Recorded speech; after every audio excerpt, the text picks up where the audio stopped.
नमस्कार, प्रणाम, सत श्री अकाल, आदाब, अभिनंदन। आज मैं सुबह सुबह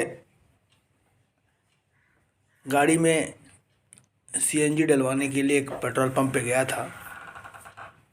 वहाँ पर कल जो वर्तमान की उत्तर प्रदेश की सरकार, माननीय मुख्यमंत्री श्री योगी आदित्यनाथ जी ने बच्चों को जो टैब और मोबाइल स्मार्टफोन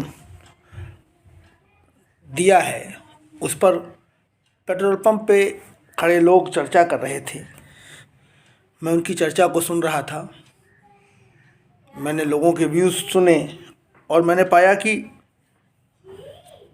लोग बहुत ही खुले दिल से गवर्नमेंट की इस डिसीजन का स्वागत कर रहे हैं। लोग खुश हैं, अप्रिशिएट कर रहे हैं और साथ में लोग ये भी कह रहे हैं कि सपा सरकार में जो लैपटॉप बांटा गया वो भी उनके बच्चों को और जिनको भी मिला वो एक बहुत ही उत्कृष्ट कार्य था। प्रशासन के मामले में, एडमिनिस्ट्रेशन के मामले में कुछ लोगों ने बहन मायावती की भी तारीफ़ की और उनकी गवर्नमेंट की भी तारीफ़ की।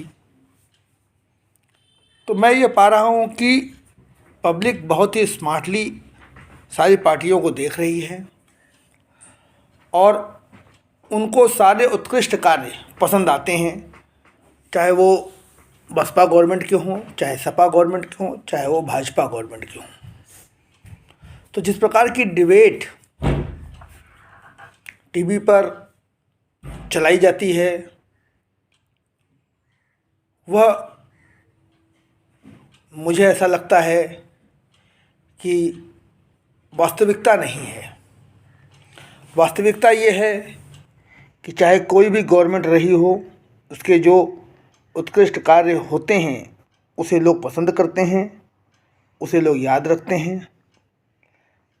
सरकार बनाना, चुनाव जीतना हारना अपनी जगह पर है। हो सकता है आप अच्छा कार्य करके भी चुनाव हार जाए, हो सकता है आप अच्छा कार्य ना भी करें और चुनाव जीत जाए। तो यह कोई बहुत महत्वपूर्ण बात नहीं है। लोकतंत्र में महत्वपूर्ण हो सकती है, एक पार्टी के लिए महत्वपूर्ण हो सकती है, पर एक जनमानस या जनता के व्यूज़ अगर सोचें तो मैं ऐसा पा रहा हूँ कि ये बहुत बड़ी बात नहीं है कि आपने कोई अच्छा कार्य किया और आपकी सरकार हार गई। जैसे मैं कहूँ, अखिलेश यादव की सरकार ने कोई ऐसा कार्य नहीं किया जिस कारण से उसको चुनाव वो हार जाए, वो चुनाव हार गए।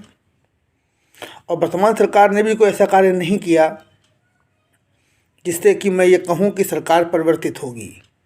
आगे जनता के हाथ में है, क्या माहौल बनता है, क्या होता है। पर कार्य के दृष्टिकोण से देखा जाए तो इस गवर्नमेंट ने जो कार्य किए हैं उसकी प्रशंसा हो रही है।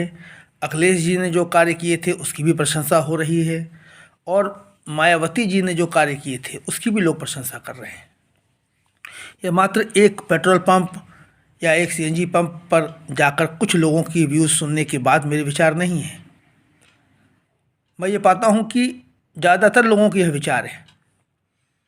हम उत्तर प्रदेश के लोग समृद्धशाली हैं कि हमारे पास योगी आदित्यनाथ हैं, हमारे पास अखिलेश यादव जी हैं, हमारे पास मायावती जी हैं। तो हमारे यहाँ एक स्वच्छ प्रतिस्पर्धा हो सकती है जिसका लाभ जनता को मिलना चाहिए और मिलता भी है। कार्य अच्छे खराब होते रहते हैं। एक घर में भी हम बहुत सारे कार्य एक साथ अच्छे नहीं कर पाते। कभी कोई काम होता है, कोई डिसीजन होता है, वो डिसीजन गलत हो जाता है, उसके बाद उस डिसीजन को बदला जाता है या जो भी है। पर मेरा अपना एक राय है कि हम सब उत्तर प्रदेशवासी इस चुनाव में अपने विवेक का इस्तेमाल करें और अपने दृष्टिकोण से अपनी उत्कृष्ट सरकार को चुनें। क्योंकि जो भी सरकार आएगी वह जनता के हित में ही कार्य करती है। और मैं पिछले 20 वर्षों से अगर राजनीति को फॉलो करता आ रहा हूँ तो मैंने ये पाया है कि जो भी सरकारें आई हैं, चाहे वह प्रदेश में हो चाहे वह केंद्र में हो, उसने अपने भरसक जनता का भला करना ही चाहा और भला करने का प्रयास किया और भला किया भी है। तो मैं आप सबसे अपील करूंगा कि इस चुनाव में आप अपने बुद्धि और विवेक से टीवी की डिबेट को देखकर नहीं, अपने बुद्धि और विवेक से अपनी उत्कृष्ट सरकार को चुनें और प्रदेश को और आगे बढ़ाने में अपनी मदद करें। आप सभी को बहुत बहुत धन्यवाद।